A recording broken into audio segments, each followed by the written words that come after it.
कुछ महीनों से मेरे जुबान पे आंखें खुली हुई याहो बंद वाला गाना चला जा रहा था। समझ लो मैं ऑब्सेस्ड हो चुका था। लिरिक्स निकाल के उसे रटने लगा। डिस्कॉर्ड में बैठ के दोस्तों के साथ गेम खेल रहा हूँ तो एक बार किसी की यादों में खोए हुए और हमारे दोस्त लोग भी तुरंत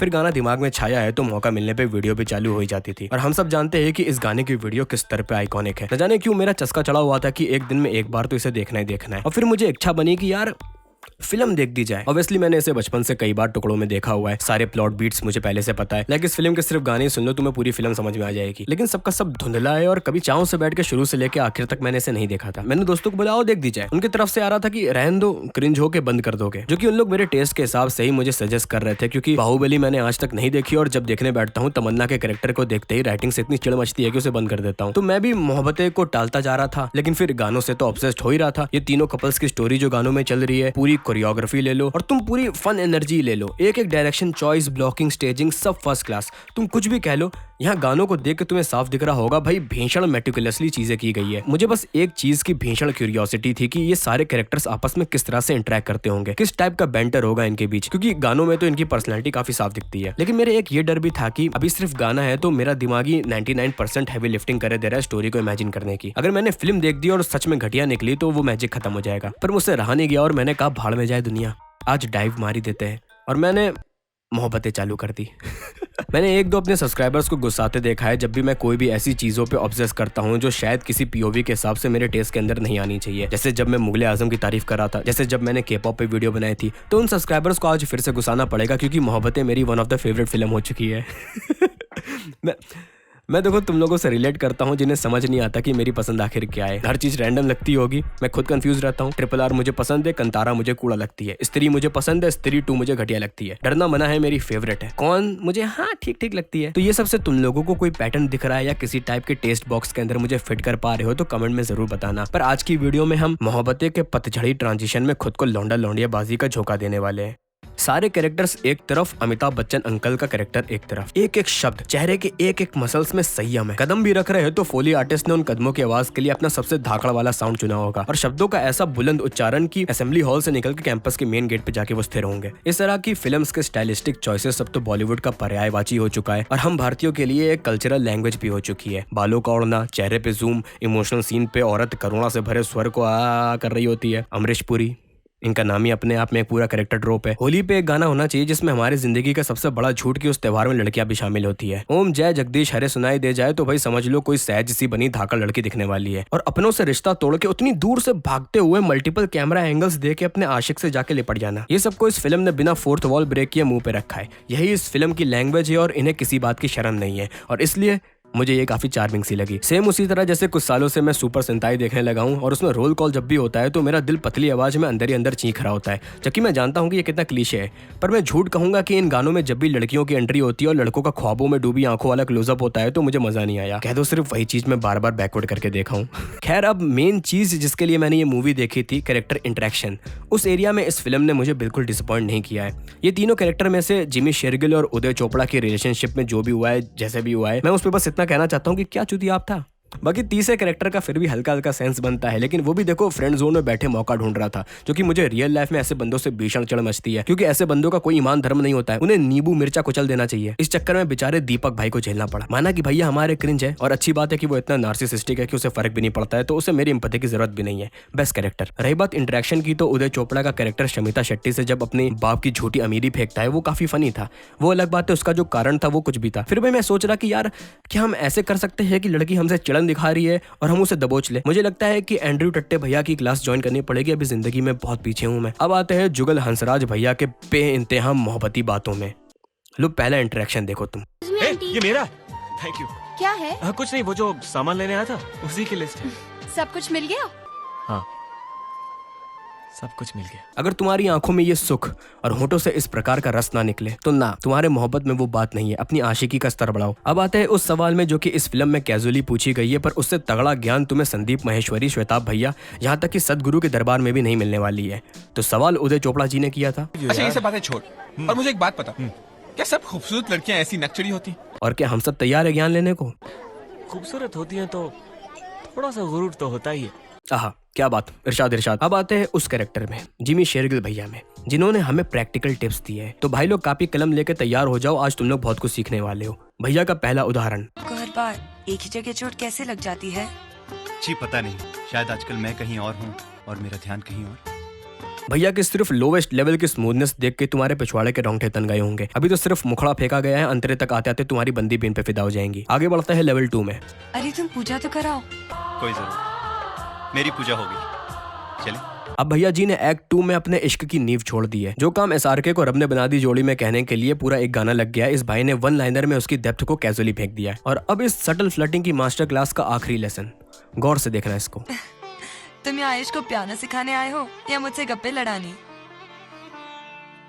तुम्हें क्या लगता है? ये वो क्लाइमैक्टिक कमबैक है जिससे लड़कियों को हटाओ, लड़कों का भी क्लाइमैक्स और कम बैक टू बैक हो जाएगा। ऐसी लाइन कभी किसी लड़की के आगे फेंको, अगर वो तब भी ना पटी तो उस लड़की का बाप अमरीश पुरी से ज्यादा स्ट्रिक्ट होगा। खैर, जिमी शेरगिल भैया ने मुझे आइडिया दिया है कि मैं हम जैसे इंट्रोवर्ट बंदों के लिए ऐसे ही क्लेवर सटल फ्लटी वन लाइनर्स पे किताब लिखूं, वरना कब तक की दूर खड़े जेब में हाथ डाले इमेजिनरी ऑरा फेंकने का इरादा है तुम लोगों का। पूरा वैलेंटाइन वीक चला गया, लौंडे लौंडियों को गुलाब, झप्पी, गुड्डे, गुद्दे, तमाचे मिल रहे और हम यहाँ बैठे मोहब्बतें में परंपरा, प्रतिष्ठा, अनुशासन जैसे शब्दों का उच्चारण करना सीख रहे। देखो, मजाक, टिटोली, टटोलना सब हटाते हैं, सबसे जरूरी चीज पे टिप्पणी देना शुरू करते हैं, गाने और उनकी वीडियोस। मैं इस सेक्शन में मेन 4 गानों की बात करने वाला हूँ। चलते चलते, सोनी सोनी, आंखें खुली हो या हो बंद और पैरों में बंधन है। फिल्म देखने से पहले भी मैं इन गानों से ऑब्सेस था और देखने के बाद इन गानों से मुझे और ज्यादा लगाव हो गया है, क्योंकि अब इन कैरेक्टर्स की सिर्फ पर्सनैलिटी ही नहीं, मेरे पास इनके बीच के इंटरेक्शंस का डेप्थ भी है। और ये सारे गानों की खूबसूरत बात है कि हर कैरेक्टर को बराबर का स्क्रीन टाइम मिलता है और इतने स्ट्रक्चरल, प्रेडिक्टेबल वे में स्क्रीन टाइम मिलने की वजह से हम उसे और क्रेव करते हैं। चलते चलते वाले गाने को ही ले लो, उसमें स्टोरी चल रही है कि लड़के कॉलेज से निकले और पूरे दिन अपनी अपनी क्रश के करीब पहुंचने के तरीके ढूंढ रहे हैं। अगर तुम इस गाने को स्किप कर दोगे तो बहुत बड़ा प्लॉट मिस कर दोगे। जैसे उदय चोपड़ा का कैरेक्टर गर्ल्स हॉस्टल में घुसने को प्लान कर रहा होता है, हंसराज भैया का तो इजी है, चाइल्डहुड फ्रेंड स्लैश क्रश का घर ढूंढना है उनको, और सबसे clear story telling Jimmy Shergill के कैरेक्टर में होती है। पहले तो लड़की को ढूंढना ही है और फिर वो अपने हाथ को जानबूझकर काटना। मैं इसे यहाँ बिल्कुल भी ग्लोरीफाई नहीं कर रहा हूँ, इससे बड़ा चुतियाब कुछ नहीं हो सकता है, पर वो चीज बिना डायलॉग वगैरह के भी एक विजुअल मोटिव दे रही है। बाकी रही गाने की बात, तो इस गाने को मैं कैसेट एरा से सुनता आ रहा हूँ तो नॉस्टैल्जिया भर भर के है, पर रिसेंटली मुझे एक लाइन काफी कैची लगने लगी है। बंद गलियों से छुप छुप के, मतलब ये लाइन विजुअली जो इमोशन दे रही है कि एक तरीके से स्टॉकर बिहेवियर, लेकिन वो भी कि प्यार में अपनी सेफ्टी को भूल गए है। स्टॉकर कह के मैं सही से नुआंस नहीं दे पा रहा हूँ, तो ऐसे समझो कि तुम्हें कोई पसंद आएगा या आएगी तो उस पे आंखें सेकने का मन तो करेगा ही, दैट्स नेचुरल। अब इस चलते तुम ये भी नहीं चाहोगे कि अगले को अनकंफर्टेबल हो, तो तुम चुपके से देखने की कोशिश करोगे, और ये चीजें फिर स्टॉकिंग होती है, क्योंकि आउटसाइडर को थोड़ी ना तुम्हारा इंटरनल माइंड दिख रहा है। इसलिए दूसरी लाइन में वो बात कही गई है कि सारी दुनिया से रह रह कर हम डरने लगे, तो इसलिए मुझे काफी सेंसिबल और डीप लाइन्स लगी थी ये। बाकी सोनी सोनी हमारा आइकॉनिक होली सॉन्ग, इस गाने से वही स्ट्रक्चर वाली बात दिखने लगती है। गाने के हर वर्स में एक कपल को पूरा भर के स्क्रीन टाइम मिलता है, सबके अपने अपने म्यूजिक का मोटिव है जो पूरे फिल्म में इमोशंस के हिसाब से चेंज होकर बजते रहते हैं। फिर इस गाने में एक ये धाकड़ चीज होती है कि सारी लाइनों में बैंटर एनर्जी है। पहले लड़का कुछ कहेगा, फिर लड़की उसका रिप्लाई देगी, और तीनों कपल्स के लिए उनके पर्सनैलिटी और उनकी लव स्टोरी के हिसाब से लिरिक्स लिखी गई हैं।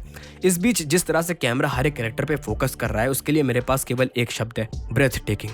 तो चलो मैं अपने फेवरेट मोमेंट्स भी बता देता हूँ। सबसे पहले उदय चोपड़ा का गुलाल को मुट्ठी में भरना, वो लुक इतना कूल किया गया है। फिर शमिता शेट्टी का ये चैलेंज देने वाला स्टेप, और ये सब हटाओ, इस पूरे एक्शन में कैमरा का मूवमेंट बस देखो। शमिता से चालू होकर इन दोनों को वर्सेस टाइप में खड़ा कर दिया और 20 से एसआर के निकल के आया है। ये पूरी डिटेल इतनी प्यारी सी करी गई है जो कि इस गाने के हुक में एक्सप्लोड होती है, जिसमें एक लड़की चल के जाएगी और बाकी लड़के पीछे बौड़ी आ रहे होंगे। फिर one of the coolest scene, like किसी बंदे को अगर सबसे ऊंचे स्तर की ऐठन मिली है तो वो ये है, मस्त ठंडाई भी और स्लो मोशन में वॉक, साथ में पीछे इनका थीम म्यूजिक भी बज रहा है। इसके बाद का पूरा वर्ष समझ लो अकेले किम शर्मा ने अपनी एक्टिंग से संभाला है। सारी लिरिक्स, उस पे कोरियो और किम दीदी ने जो चुलबुले एक्सप्रेशन मारे भाई खत्म कर दिया है, और वही हुक वाली इमेजरी में भी इन्होंने फोड़ दिया है। परफेक्ट एनर्जी थी उसमें। यह आखिरी कपल की दुखद गाथा में इतना कुछ मेरे पास कहने को नहीं है, पर इनके बीच की लाइन एक्सचेंज इतनी पोएटिक है, खासकर वो कि इस दिल को हमने नहीं, हमें दिल ने रोका है। वाह भैया जी, कवि ने ज्वाला तपवा दी है। और यहाँ फराह खान की इज्जत करना बनता है, खासकर ये वाला सेक्शन। शुरुआत की शफलिंग हटा दो तो हर एक स्टेप इतने रैपिड वे में ट्रांजिशन हुए और हर एक हाइपर एनर्जी वाले। धाकड़ सबसे आइकॉनिक गाने को मैं लास्ट में रखना चाहता हूँ, तो पहले पैरों में बंधन है की बात कर देते हैं। अगेन कोरियो इतनी सिंपल येट एक बार में फेमिनिन एनर्जी दे देती है। इस पूरे गाने में मुझे खाली वो लास्ट सीन की बात करती, जब प्रीति, मुझे नहीं पता इस सरनेम को कैसे प्रोनाउंस करते हैं, सिंदूर मिटवा के जश्न में शामिल होने आती है। और यहाँ से सब हटा दो, इनका ऑरा, वो नजाकत वाले एक्सप्रेशन ऐसे धाकड़ मारे हैं। सिर्फ इस स्टेप में इन्होंने जिस प्रकार से भुहों को सिकोड़ा है उसे मैं न जाने कितनी बार देख चुका हूँ। लाइक पैरों में बंधन वाले स्टेप को करते समय इनके एक्सप्रेशन ले लो, मुझे अब अच्छे से समझ आता है कि क्यों लोग इस कपल के पीछे पगलाए रहते हैं। बेस्ट बात है इनकी कि बिल्कुल छोटे से स्टेप में भी फेस और बॉडी लैंग्वेज दोनों को इतना एक्सप्रेसिव वे में यूज करती है। जैसे इस वाले स्टेप को देखो, यहाँ पे एक बार बीट में दोनों को झटके से करीब आना है, दोनों ने वो किया है, लेकिन प्रीति दीदी ने उसमें एक एक्स्ट्रा लेवल जोड़ दिया है। ये चीज सिर्फ डांस में ही नहीं, तुम इनके एक्टिंग के समय भी देख सकते हो। मुझे देखो एक्टिंग का जीरो ज्ञान है, लेकिन फिर ये देखो इस शॉट में इनका सिर्फ इतना काम है कि यहाँ से ऑकवर्डली बिना बोले जाना है। अब उतने से एक्शन के लिए जो कुछ भी एक्टिंग में खेला गया है। और आखिर में मैं इस वीडियो में उसी गाने की बात करना चाहता हूँ जहाँ से ये सफर शुरू हुआ। क्या ही बोला जाए जो नहीं बोली गई। इस गाने को तुम बस एक बार देखो और सोचो कि कैसे बना होगा। मेहनत सोच के तुम्हारे जोड़ों में दर्द होने लगेगा। हर एक कैमरा एंगल, हर एक स्टेप, हर एक blocking, character moments, gags, lyrics के साथ स्टोरी टेलिंग जो चल रही है, कोई ऐसी चीज नहीं है जो यहाँ फिलर है। फिलर भी यहाँ पे सोच समझ के ब्रीदिंग रूम देने के लिए क्राफ्ट किया गया है। इस गाने की वजह से मुझे दीदार शब्द पता चला था। बाकी मेरी फेवरेट लाइन्स, किसी की यादों में खोए हुए, ख्वाबों को हमने सजा लिया, किसी की बाहों में सोए हुए, अपना उसे बना लिया। अगर कभी कहना क्या चाहते हैं हम जाएंगे तो हंसी टिटोली टाइम।